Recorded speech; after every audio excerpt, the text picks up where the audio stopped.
During the First World War, soldiers learned fast that staying alive wasn't only about combat. It was about using whatever ground they held to support themselves. One of the most overlooked wartime skills was a simple farming method that kept men fed even in ruined landscapes. The basic principle soldiers used was controlled micro-plot trench farming, a method built for harsh conditions.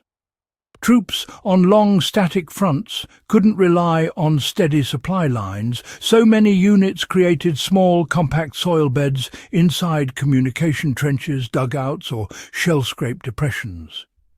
These were protected pockets where water pooled, wind was blocked and soil stayed moist longer than open ground. They planted hardy, fast-growth vegetables such as radishes, turnips, onions and cabbages because these tolerated cold, poor soil and inconsistent light. The goal wasn't large harvests, but dependable, repeatable food in hostile conditions. You can apply the same principle today by using microplots in broken terrain. If you found yourself in a survival situation where the environment is unreliable, the trench farming mindset keeps you fed without drawing attention. Dig a shallow recess against a natural windbreak, line it with the best soil you can scrape together, and plant crops that mature within weeks. The structure traps moisture, shields sprouts from harsh weather, and keeps the plot low profile.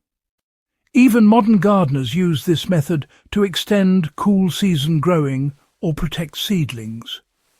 Soldiers also relied on soil mixing techniques that made poor earth productive. Much of the Western and Eastern Front soil had been churned, blasted and stripped of nutrients. Troops fixed this by mixing whatever organic matter they could gather, stable manure from pack animals, rotted hay, food scraps, and even decomposed bark from trench supports. This crude composting enriched the top few inches of soil enough to sustain rapid crops.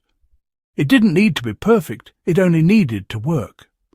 In modern terms, this gives you a low-cost way to improve soil anywhere. If you have access to dead leaves, grass, charcoal dust or kitchen waste, you can boost even the worst soil into something capable of producing food. In a survival context, this method allows you to work with whatever land you control without needing store-bought amendments.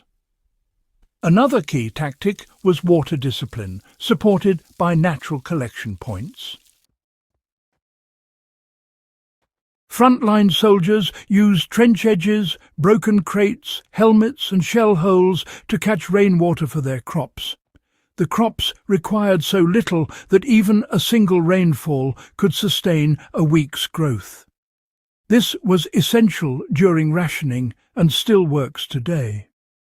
If you're operating in remote terrain, create small depressions around your microplot to direct water toward the plants. A few centimetres of pooled rainwater can keep hardy vegetables alive long enough to produce greens or roots you can eat immediately.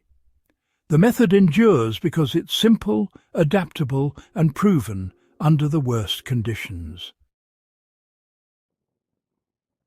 Trench farming wasn't glamorous, but it kept soldiers going when supply lines collapsed. It still works today because it relies on the fundamentals: protection, moisture, nutrient recycling and fast-maturing crops. If you found value here, subscribe and share this guide so more history buffs and survival enthusiasts can keep this knowledge alive.